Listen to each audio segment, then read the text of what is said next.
Oi pessoal, meu nome é Liz, eu sou universitária da UFPEL e hoje eu vou falar para vocês um pouquinho sobre o mito da caverna de Platão.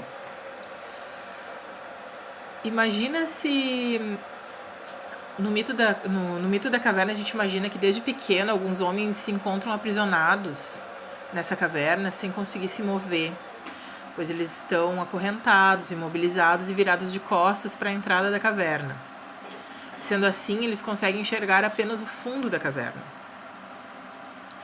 E por trás deles há uma fogueira que permanece acesa. Por ali, as sombras batem na parede e oculta o corpo das pessoas. E o que eles conseguem enxergar são somente as sombras dos objetos transportados. Essas sombras são projetadas e vistas na parede e são interpretadas como tudo que existe no mundo.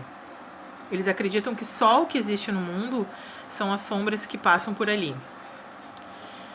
E aí um dia, um desses prisioneiros, ele consegue se libertar dessas correntes.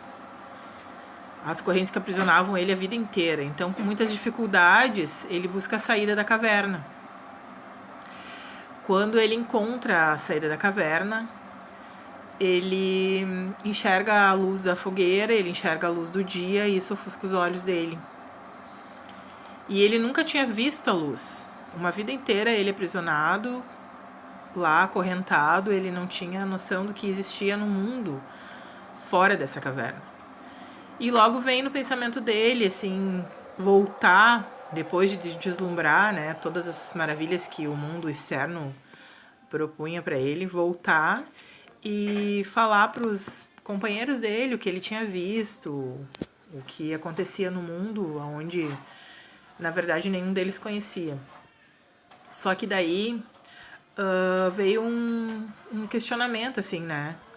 Será que eu volto pra prisão e fico lá, porque já tô acostumado com isso, né?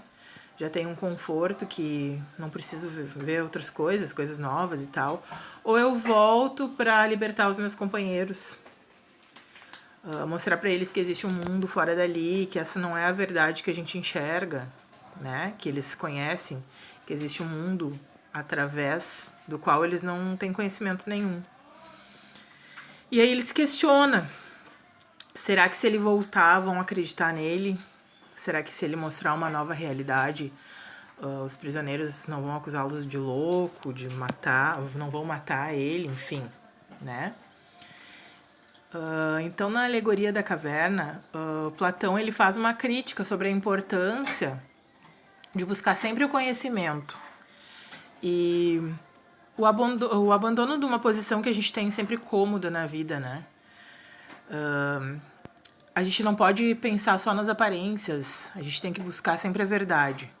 E nessa metáfora, as correntes representam um senso comum e a opinião, os preconceitos que as pessoas têm, que aprisionam os indivíduos e impedem de buscar o conhecimento. As sombras simbolizam as aparências, tudo aquilo que é falso, né, que são meras imitações daquilo que é de fato real. É o mundo de aparências no qual as pessoas estão acostumadas a viver. Assim como prisioneiro, as pessoas devem encontrar hábitos do cotidiano e libertar-se das correntes em vista da verdade. A saída da caverna representa a difícil missão daquele ou daquela que rompe os preconceitos em busca do conhecimento. E isso acontece na nossa vida em todos os sentidos. Por exemplo, hoje em dia as pessoas estão acorrentadas pelas mídias, né? Tudo que é passado nas mídias, por exemplo, na televisão, no rádio, as pessoas não procuram, não querem saber se aquilo é real ou não. Elas saem falando sobre isso, saem criticando muitas vezes uma coisa que não é um fato, que são as fake news e tal, sem buscar um verdadeiro conhecimento, sem buscar a verdade dos fatos. A luz na caverna representa o conhecimento que pode ofuscar o que não está habituado, né? O sol é a verdade que ilumina aquilo que existe, que dá origem ao conhecimento. Platão também faz uma referência ao papel da filosofia. O filósofo é aquele que consegue sair dessa caverna, mas por odiar a ignorância, ele sente compaixão e se vê obrigado a tentar libertar os outros, compreendidos em seus companheiros, como seus companheiros. O mito da caverna também é uma homenagem de Platão a Sócrates, que era o seu mestre. Para Platão, Sócrates foi aquele que contestou, que rompeu os preconceitos de uma época, que foi condenado à morte por isso. Ele foi condenado à morte por sempre querer mostrar a verdade aos jovens. Não sei se vocês lembram, mas aí ele, quando foi condenado à morte, ele resolveu tomar o veneno, né? E dar fim à própria vida. Mas não deixou e não abriu mão de buscar o conhecimento, de levar o conhecimento às pessoas. Então, para ele, Sócrates era um mestre, né? O Sócrates foi acusado de corromper os jovens em Atenas por atentar contra os deuses e a democracia grega. Ele recebeu um julgamento e foi condenado à morte pela maioria dos votos dos cidadãos. Sua morte gerou uma grande comoção na Grécia e influenciou os rumos da filosofia e de toda a cultura ocidental. Então, para que a gente consiga se libertar, é preciso enfrentar os medos e quebrar as correntes, porque é através do conhecimento e da persistência e sabedoria que conseguiremos sair dessa caverna e enxergar um mundo à nossa volta. E isso para tudo, né? A gente precisa se informar, ver se aquilo que a gente busca, a verdade é mesmo uma verdade. Enfim, o mito da caverna ele faz uma reflexão nos dias atuais, mesmo sendo publicado lá no livro A República, né? Ele é bem atemporal, ele nos traz reflexões que até hoje nos fazem pensar que a gente hoje em dia é alienado às redes sociais, alienado às tecnologias, alienado a partidos políticos, né? Nós temos um belo exemplo disso assim na política que se fez agora, que está se fazendo no Brasil, né? Onde muitas coisas são jogadas na mídia para que as pessoas continuem votando em um determinado partido, enfim. Então a gente precisa buscar o conhecimento, né? A mente que se abre a uma nova ideia jamais volta ao seu tamanho original. Então, desde que a gente conheça, que a gente procure, que a gente busque o conhecimento, a gente jamais vai ser a mesma pessoa, só tende a melhorar. Então, o que eu tinha para falar era isso, assim.